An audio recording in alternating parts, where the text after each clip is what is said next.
एनडीएचे CP Radhakrishnan आता देशाचे नवे उपराष्ट्रपती। राधाकृष्णन यांचा 452 मतांनी विजय, तर सीपी राधाकृष्णन उत्कृष्ट उपराष्ट्रपती असतील, मोदींकडून विश्वास व्यक्त। इंडिया आघाडीची 14 मतं फुटल्याचा अंदाज। उमेदवार बी सुदर्शन रेड्डी यांना 300 खासदारांकडून मतदान। काँग्रेसनं इंडिया आघाडीच्या 315 खासदारांच्या मतदानाचा दावा केला।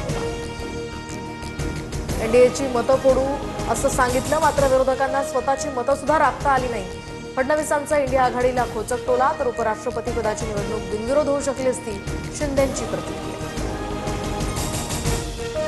ठाण्यात सत्ता आणायची असेल तर रावणाच्या अहंकाराचं दहन करावं लागेल। महापालिका निवडणुकीचं रणशिंग फुंकत भाजपच्या गणेश नाईकांकडून अप्रत्यक्षपणे शिंदेंना आव्हान, तर महायुतीचाच महापौर ठाण्यात बसेल, श्रीकांत शिंदेंचं उत्तर।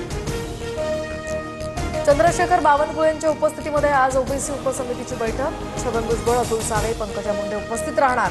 भुजबळ काय भूमिका मांडणार याकडे आता लक्ष। हैदराबाद गॅझेटियरनंतर आता सातारा गॅझेटवर आधारित अहवाल तयार करण्याचे सरकारचे आदेश। मंत्रिमंडळ उपसमितीनं पुणे विभागीय आयुक्तांना 3 दिवसात अहवाल सादर करण्याचे दिले आदेश।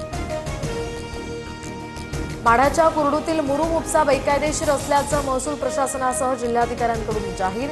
अजित पवारांना फोन लावणाऱ्या बाबा जगताप यांच्यासह 20हून अधिक लोकांवर सरकारी कामात अडथळा आणल्याप्रकरणी